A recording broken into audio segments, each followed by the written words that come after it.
The man, the myth, the legend himself, Peter King, for a weekly conversation here on 95.7 The Game every Tuesday during the football season. He stops on by here on Damon and Ratto. And Peter, it happened. It happened. We are back in business with Jimmy Garoppolo. Meet the new boss, same as the old boss. The more things change around here, the more they stay the same. This league is amazing, isn't it? Well, you know, like the saddest thing for me, other than the fact that I just feel for this kid Trey Lance, because look, he was going to get some sort of, not a final verdict this year, but you have to figure that if you trade 3 ones, if you use 3 ones to go get a quarterback, you're going to give him a couple of years. Okay? So in giving him a couple of years, obviously, this was going to be one of them. And if he struggled, whatever, you still got to feel that the 49ers are going to give him next year to get a real, legitimate chance. But now you start back at ground zero next year at the start of training camp, July 25th. He would have been in the NFL for 2 seasons and started 4 games.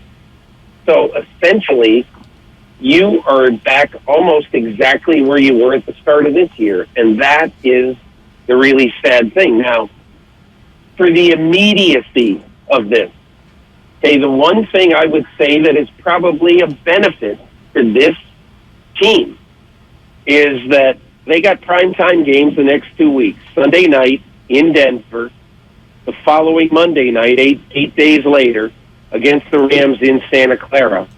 And you have to figure that this team probably, down whatever they'd say publicly, is going to feel a little bit more comfortable with Jimmy Garoppolo as the quarterback in these 2 games that at the absolute worst, you got to split. But, you know, you really don't want to split. You want to win them both so that when you go on that East Coast trip, the Carolina trip, you then can have an opportunity to really make take a big lead in the division. But whatever, I don't want to get too far ahead of yourself. You don't want to get too far ahead of yourself. You know, it's a shame for the kid, obviously, but for the team right now at this moment in time, they might be better off with Garoppolo for the next couple of weeks. Is that such an open and shut case, though? Is there a possibility, you know, once they get past what I think is probably a fairly winnable game against Denver, and then their schedule starts to toughen up? Yeah. Is it a given that they are better off with Garoppolo, or is it that nobody knows anything about Lance while they know something about Garoppolo, and that's as far as you can go? Ray, here's the question. Right now, the question becomes, at least to me, that, you know, I guess I would just ask, forget what it is you know about Trey Lance. Forget what it is you know about Jimmy Garoppolo, okay? If you're a gambler right now, and you want the 49ers to win this game, I just want you to tell me who you'd feel better about as the starting quarterback of your team going into a very loud stadium in Denver Sunday night against Russell Wilson. Personally, if it's just one game you've got to win, what quarterback do I want in that game? I'd rather have Garoppolo. Peter, you had the opportunity to talk to Kyle Shanahan on his drive home from Sunday's game, and you shed a little light in your column on what he said to Trey Lance. The quote is, "I'm sorry you were playing your ass off," end quote. Where is that "I'm sorry" really being placed? I'm sorry that you got hurt. I'm sorry that I sent that play in that got you hurt. I'm sorry I was calling the game that way. Did you sense any regret about the decision to have Trey Lance running as much as he seemed to be off and running in yet another football game? I mean, listen, this is going to be a little bit, perhaps a little bit knee-jerk, a little bit reactionary. Personally, just my thing, I think it's idiotic to want to take the call that was made and blame that, and use that to blame the injury on. You know, one of the reasons that this team drafted Trey Lance, without any question, one of the reasons that they drafted him is that he's got great ability to run with the ball. Okay? He's a mobile quarterback. And look, was anybody questioning the call that the Baltimore Ravens made when Lamar Jackson ran for whatever it was, a 68-yard touchdown the other day? I mean, no. He had he had more green in front of him than linebackers. I mean, I'll say that because I watched. Lamar's my fantasy quarterback. I was watching close. But, you know, we've been talking about what is the right amount of running. And since you can never, you know, one of the biggest, most unwelcome phrases, concepts in sports these days is load management, right? We get it in the NBA too often. We get it probably too much with our starting pitchers. And Kyle seems to be completely unaware of load management. For example, in Josh Allen's first year as a full-time starter, he was running on a designed quarterback run 71 times. Kyler Murray, 82 times. Jalen Hurts, 97 times. Lamar Jackson, 135 times. Trey Lance was on pace for 153 designed runs. That just feels like overkill. It feels like a ridiculous statement to make, to me, based on 5 quarters. You can't make a judgment based on what are you supposed to do in a monsoon? Throw the ball 35 times? No, but he ran 13 times in Arizona. I mean, he's on a pace to have more carries than any running back on his own team in 3 of. Look at it this way. Michael Vick's entire career, the greatest runner the NFL's ever seen, he ran 13 or more times, 4 times in his entire career.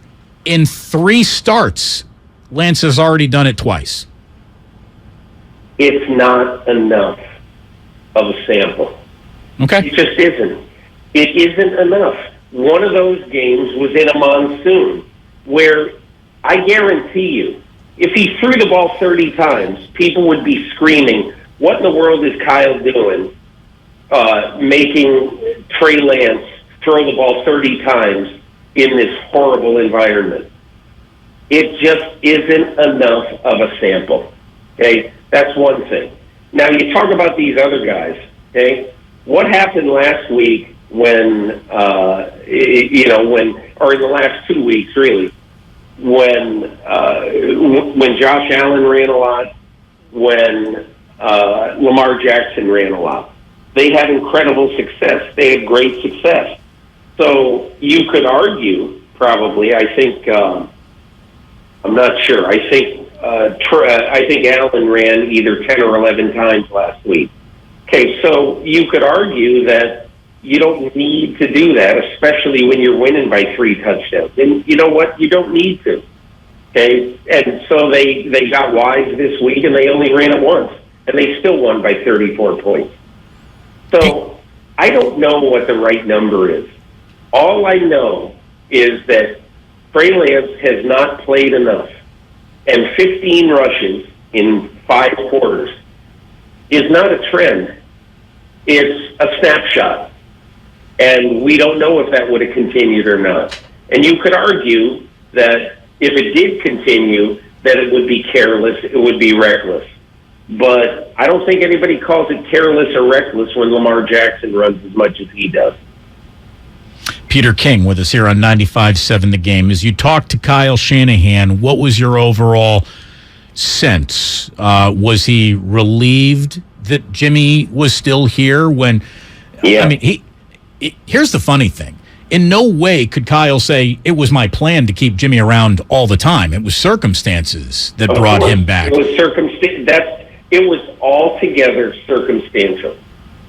And he said, obviously, the one phrase he used, and I forget if I used this or not. He said, when the musical chairs at quarterback in the NFL, when the musical chairs were finished, when they were all filled, Jimmy was left without a seat. And so that turned out to be really lucky for us. And, it was lucky for them. I mean, look, Kyle Shanahan is a pragmatic person. He was incredibly bad about Trey Lance. I mean, you could just feel it, hear it in his voice.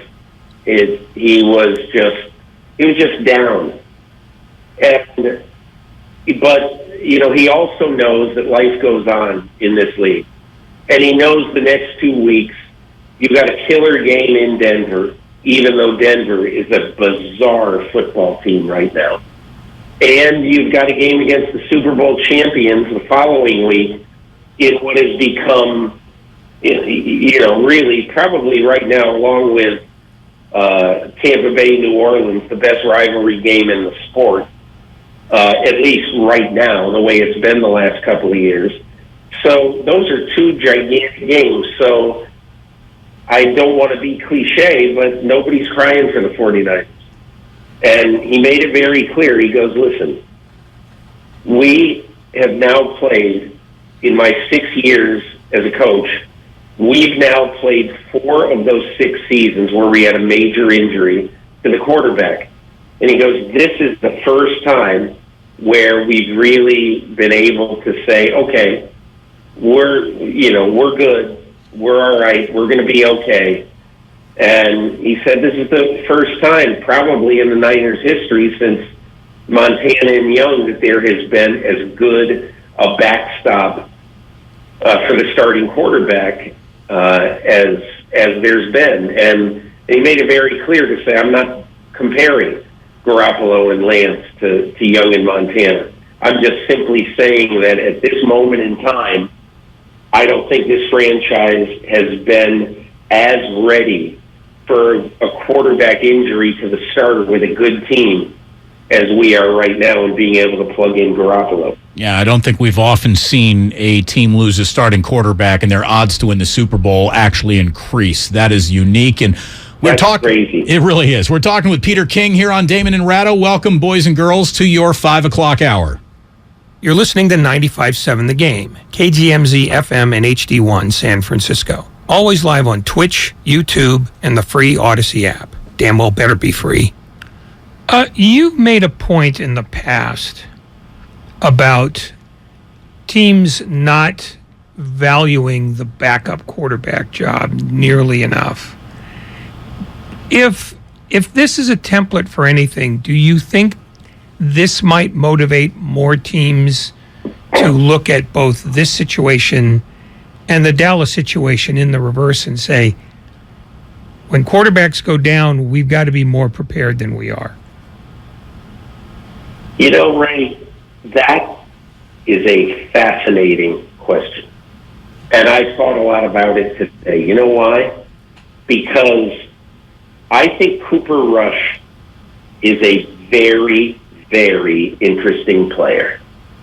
And, this is a guy who was totally coming out of college at Central Michigan.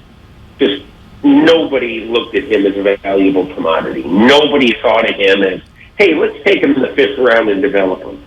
He was just a Joe Schmo, okay? And the Cowboys took him, came to camp, and every day they said, this guy's not bad. I don't know what we were thinking scouting him out of Central Michigan, but he's not bad. I'm only making this point because backup quarterback is not a one-size-fits-all job in the NFL. And I might say right now that, yes, you could have a different attitude about the backup quarterback because, in my opinion, for most teams in the NFL, certainly for the San Francisco 49ers, based on recent history, the backup quarterback job is a top 10 player on the team. I wouldn't have said that for the Indianapolis Colts in 2006 because Peyton Manning played every game. I wouldn't have said it for the Green Bay Packers in 2002 because Brett Favre played every game. But I'll say it about the Niners, and I'll sort of say it about the Dallas Cowboys, except, the Cowboys last year had a game they had to win in Minnesota on Halloween, and they did not have Dak Prescott. They didn't know what they had in Cooper Rush, and he went in and he won a game on the road that the Cowboys had to have. What happens this week? The Cowboys are in danger of going 0-2 and then having to travel to a division rival on the road for a Monday night game in week 3. And they had to have that game against the Bengals. And what did Cooper Rush do? Played very well. And he beat the Bengals. And played very well, relatively speaking. He didn't light it up, but he also played efficiently. And my whole point is, the backup quarterback is a very, very valuable player. And in some cases, I think that you can look at guys who people don't think are any good at all and say, we'd be comfortable if he had to play a few games. That's the way the Cowboys are. I'll give you one other quick example. New Orleans Saints. Everybody's going to laugh at me and say, oh, my God, because I said Andy Dalton is the best backup in football. Now, you could argue that Garoppolo is better, that Nick Foles is better, that some other guys are better. And it's subjective, okay? But in my opinion, Andy Dalton, at some point this year, is going to have to win big games for this team because I don't have a lot of faith in Jameis Winston. We'll see. We'll see what happens. But the New Orleans Saints invested real money in their backup quarterback, and whatever he is, top 1, top 3, top 8, they got a good one in Andy Dalton, and they believe in the value of a backup quarterback. Peter King with us here on 95.7 The Game. Do you, in your mind, Peter, have a specific theory that you think is the X marks the spot of why Kyle Shanahan would want to move on from a quarterback who he was winning about 70% of his games with? I think I got it. Because I just think Kyle Shanahan looked at Jimmy Garoppolo, even though he likes Garoppolo and is comfortable with him playing for him. I think he thought that he wanted a quarterback with a bigger upside. That's what I think. He's never said that. He's certainly never said it to me. He's never hinted that to me. But clearly, why, if you've had success with Garoppolo, why would you do what they did? And I think he did what they did because, honestly, you can't count on Jimmy Garoppolo lasting for a full season because he's done it so seldom. And then B, I think he feels like the modern quarterback has to be able to move a little bit more. And I think he believes Trey Lance, certainly he believes that he can move around a little bit more. Let me ask you a question, not about facts and verifiable data, but of feelings and punditry. By and large, most people thought Kyle Shanahan was running an enormous risk when he did what he did, naming Lance the starter. And at this moment, with Lance out for the year and Garoppolo the starter again, among your colleagues in the national media, is there a sense of schadenfreude about, well, we told you this was a bad idea, and now you're back to where you started? Or are people sort of giving up the idea of trying to make sense of this at all and are just sitting back and waiting for the parade? I mean, you could probably argue about this in 6 different ways, Ray, but that's why we got you. The bottom line is this was a risky venture to sign Jimmy Garoppolo because, just a week before they signed him, or maybe 3 or 4 days, he talked about what a great quarterback room he had with his 2 backups led by Nate Sudfeld. So, and then that gets all blown up 3 or 4 days later, and then he has to say, I love having Jimmy Garoppolo as in the quarterback room. I mean, I guess, but it was going to be risky if Trey Lance stayed healthy the whole year. And now that he didn't stay healthy the whole year, it obviously seems like a brilliant move by the Niners. Just a brilliant move. And my feeling is that sometimes in the NFL, you get lucky. And this is a terror. I mentioned that, I think I used the word, this was disastrously fortunate for the 49ers. And Kyle Shanahan said to me right away, he goes, no, there's nothing fortunate about this. Like, I gave him plenty of opportunities Sunday night, very, very right-handed way to stay. He was having none of it. I think he was just so incredibly sad about Trey Lance. Of course he's happy they got Garoppolo. But it's just one of those things that, you could argue about this all day. Obviously, it's much better that they signed Garoppolo, now in retrospect. And all the people, all the geniuses like me who said, man, I don't know, we're all saying, hey, great move. So, Kyle Shanahan and John Lynch absolutely did the right thing in retrospect.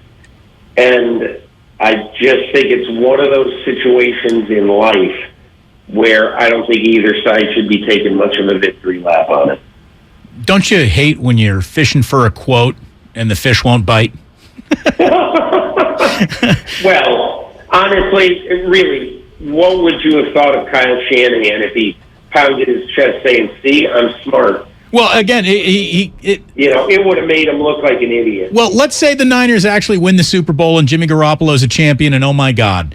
At that post-game press conference, Kyle would have to begin it by saying basically, so I didn't think any of this could happen. None of this was in my actual plan. As a matter of fact, we went in the complete opposite direction to the point where we said, go play for someone else, and look at where we are. It's nuts. We all know that Shanahan is a superior play caller and game designer, even though his offense stalls often in the red zone, but that's another topic.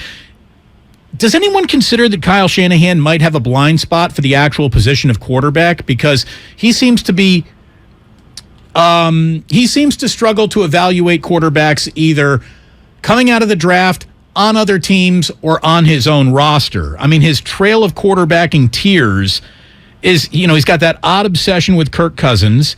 We know now that they passed on Tom Brady. They passed on even looking at Patrick Mahomes. They passed on Deshaun Watson. He and his father conspired to have RG3 killed in our nation's capital. Now he's drafted Trey Lance, and the jury, like I said, it's not even out. The jury's not even out. The court case is still in pre-trial deferment. He made he made a trade for Jimmy Garoppolo that, and but he started. I feel like he started so. Okay, go ahead. But let's go back and just say, first of all, would any team with a quarterback need, any team, have turned down Jimmy Garoppolo for a second-round draft choice? Would any team? No, and I guess that. But boy, if he had just decided to ride it out and say, instead of getting Jimmy from New England, I'm going to start anew with someone else. It's just, now we're living in the multiverse. And for me to ask, when our universe is so nuts to begin with, it's unfair for me to ask you multiverse questions, but I guess that was a multiverse question. That's one of those questions that I just think about it and I say, I don't know how to answer that other than to say, I think any team without a starting quarterback who got a phone call from Bill Belichick the day before the trading deadline and said, we will give you Jimmy Garoppolo for a second-round draft choice, with what everyone in the NFL thought about Jimmy Garoppolo at the time, which was that he was a very bright young prospect. Okay? You would have been, if you found out a month later that the 49ers turned down Garoppolo for a 2, so Belichick then called Cleveland and traded Garoppolo to Cleveland, I just want to ask you, what would you have said on your talk show about that? So I was so in this is a huge mistake to draft Garoppolo camp on the night of Halloween when they made that trade. You mean to trade for Garoppolo? In the first place, I thought it was such a reversal of a clear direction. They were going to address this in the draft. I didn't want Kirk Cousins, so I sounded like an idiot when Garoppolo finally started playing, and he was 5-0, and everyone was like, Damon, you don't know anything about football, which is, great for the show. But so I was firmly against them trading for Garoppolo in the first place at any cost, because I just thought it diverted from the plan, which was, hey, eat humble pie this year, get a great draft pick, and start anew. I don't know. But that's me. I'm also a sports talk show host. I don't know anything. I think that's. I don't know because where are you going to draft? And I have to look at the. Let's say you would have won 5 games or 6. I don't know. Let's say you would have won 5. You would have gone 5-11. Where's your draft pick? Who's available? What's the smartest thing to do? Look. Here's what you got on Jimmy Garoppolo. Okay, the guy who is one of the biggest punching bags in recent quarterback history. Here's what you got out of Garoppolo. You got a guy who played in 1 Super Bowl, and his team was ahead by double digits with 10 minutes to go. Okay, and then the next year or 2 years later, you're in the NFC Championship game, and you're close to going into another Super Bowl. If that isn't worth the whatever it was, 38th pick in the draft, I don't remember what it was. That's insane to think of that. I just think it's crazy. And this is not picking a quarterback is not a one size fits all occupation. It's a difficult thing to do, and it's easy 5 years later to look back and say. And again, I'm not saying because you evidently said it at the time that it was a dumb decision, and I don't think we should have done this. Okay, that's fine. You first guessed. I think you're absolutely unequivocally wrong because of what, no matter whether Garoppolo was a long-term guy, okay, they got basically a guy who the guy who played in 1 Super Bowl for the team, played in 2 NFC Championship games, beat Aaron Rodgers in Green Bay in another playoff game, and you use the same pick that the Jets used to pick Geno Smith. Look. To say that was a bad pick is just nuts. Oh, no, look. In retrospect, in the 5-year window that we've looked at, my reaction to the trade looks silly now, looking back at it, because Garoppolo's degrees of success are obviously right there. There's also degrees of failure, these in particular, Peter, that I think had Kyle Shanahan moving off of him more than anything else. In those playoff games that you were talking about, in all of them, in his 6 career playoff games, Jimmy Garoppolo's total fourth quarters are 0 touchdowns, 3 interceptions, and a passer rating of 28. You get a passer rating of 39.6 just spiking the ball. And I think that is why Trey Lance became part of the Niners picture, because even though there was a degree of undeniable regular season success, when it matters most, outplaying your opposing quarterback in the fourth quarter, Jimmy never did it once. Yeah, I can't argue with you there. I would just argue vociferously that for the value that the 49ers gave up, this is a team that took Solomon Thomas with the 3rd pick in the draft. So let's just be grateful that whatever happened, they didn't have to play Nick Mullins in all those games, because you know what? They wouldn't have gotten to those games with Nick Mullins playing. So let's just quickly look ahead, and thank you for your time as always here, Peter. There's no doubt that the 49ers are going to have a coaching advantage going into Denver, at least based on early returns from Nathaniel Hackett. What is going on there? That honeymoon feels over. Nathaniel Hackett, here's the thing that shocks me about the first 2 weeks of the season. Nathaniel Hackett is a 1600 on the SAT guy.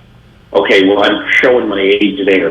When I went to high school, the max score you could get on your SAT was 1600. I'm not even sure what it is now. It might be 24. I don't know. But anyway, he was a straight A student. He's the valedictorian. Okay? And he has coached the first 2 games of the year like he belongs kept back for a year in school. Okay? And the decisiveness in the play calling, the fact that 15 times Russell Wilson has had to sprint to get a play called before it goes to 0 on the play clock. In 2 weeks, it's absolutely mind-boggling that he's having so much trouble with the simplest decisions in the game. And it's mind-boggling that 1 week he says our goal is to get to the 46-yard line so we could kick a 64-yard field goal. And then the next week, he eschews a field goal in better altitude where the ball goes farther from the 41-yard line. I want to give the guy a fair chance. But his first 2 games are about as bad as a coach can have in his first 2 games. And it's crazy. It's crazy what has happened here. And again, I don't want to throw him out with yesterday's garbage yet. Give him a chance. But, man, he should have been a lot more ready to be an NFL head coach than he is. We had Michael Irvin on yesterday, and we asked him, how long does it take to get a feel for whether or not a player really belongs in this league?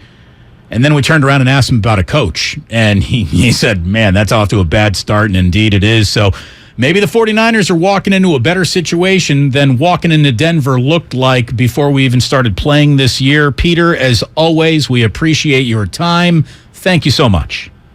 No problem, guys. Have a good week. You do the same. Peter King here on 95.7 The Game.